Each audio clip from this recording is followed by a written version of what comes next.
Are you performing your exercises wrong at the gym and sabotaging your chances of toning up? There's a strong likelihood that you are. Last year, I critiqued over 2,000 videos of women working out in the gym. And after watching these videos week by week, I noticed three main things that they kept repeating and getting wrong. And once I fixed these issues with my clients, not only did they see a massive improvement in their confidence in the gym, but also in their strength and their body shape. In this video today, I'm going to go through these three main things that I kept seeing to help you avoid them and improve your gym confidence and body shape as well. So the first common mistake I saw is something that you're probably doing without realizing as well, and that's not concentrating on the exact movement that you're performing. What I mean by this is I saw my clients kind of looking around the gym, seeing if anyone was watching them and what they were doing. They weren't fully invested in the actual movement that we're doing.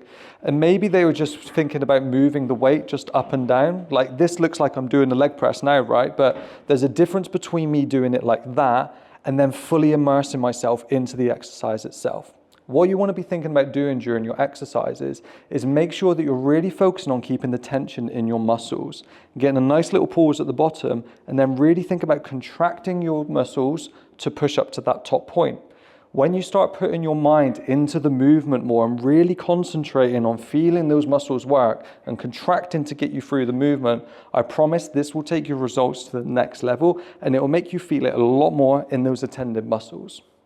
All right, so moving on to the second most common mistake, and that's not controlling the exercise as you do it. I saw a lot of my clients throwing the weights back and forth and not controlling that forward movement. The thing is, your muscles are roughly 30% stronger on the way forward during an exercise as you're lowering the weight. If you're just using momentum as you come back and forth, this is allowing gravity to do a lot of the work because what you're effectively doing is letting go of that weight. What you really want to be focusing on is slowly releasing that weight. That way your muscles are still having to work harder during the movement itself. The best tempo that I recommend to do is aim for 1 to 2 seconds on the way back, get a 1 second pause at the back, then a 3-second control on the way forward, another pause at the front, and then repeat that exercise. What this does is it kills all momentum and all bouncing in the movement. Again, if I'm just to come back and forth here, you can see how much easier that is and how much gravity is doing the work. Whereas when I really focus on using my muscles to contract, slowly release away during the exercise, this makes it much more challenging for the muscles, therefore they're going to be able to tone up a lot more efficiently. And the third and final most common mistake that I saw my clients repeatedly making when they sent their check-in videos in was they weren't training close enough to failure. Even after we perfected their technique, perfected their control and got that into the right place, there was still that one thing that was missing. And that was that ability to take their body to a place that basically kind of feels like hell.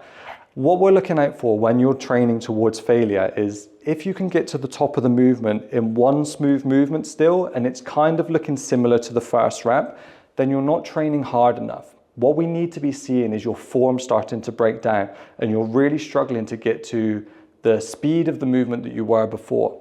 What it kind of looks like is if you're going to this point here where it's slowly still moving, again, that's not failure. The way it should look is you're really struggling and it's really slowing down to try and make that last repetition. When your reps start looking like this, then we know you're training to a right place of intensity.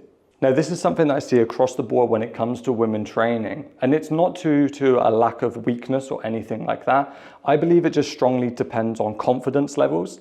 If you're someone that's not confident on your technique, you're not feeling really confident in the gym environment, then of course, like really pushing yourself to a place of failure isn't going to be the easiest thing. But as you start building up your confidence, as you start building up your familiarization with being in the gym, this is the place we definitely need to start taking those exercises because without it, your muscles aren't going to have a reason to adapt.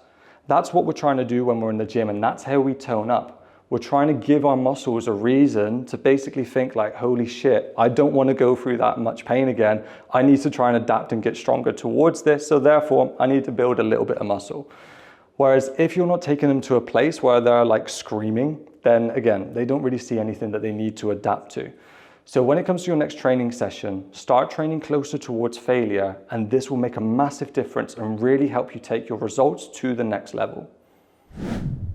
So once you start working on these three things, really focusing on what you're doing in the movement and concentrating on the muscles doing the work, once you start controlling your repetitions and making sure that gravity isn't doing the work for you and you're really putting all that weight through the muscles, and then once you finally start training as hard as you can, pushing yourself towards that failure point, I promise this can be the best thing that you can do to start toning up and seeing that body shape change. This is what I do for my clients every single day. They send me exercise videos of them so I can critique them and help them build up their confidence, help them build up their strength, and get their results from one level to the next. If you want to learn more from me and you want to feel more confident in the gym, then be sure to watch this video up here because this is going to help you do exactly that.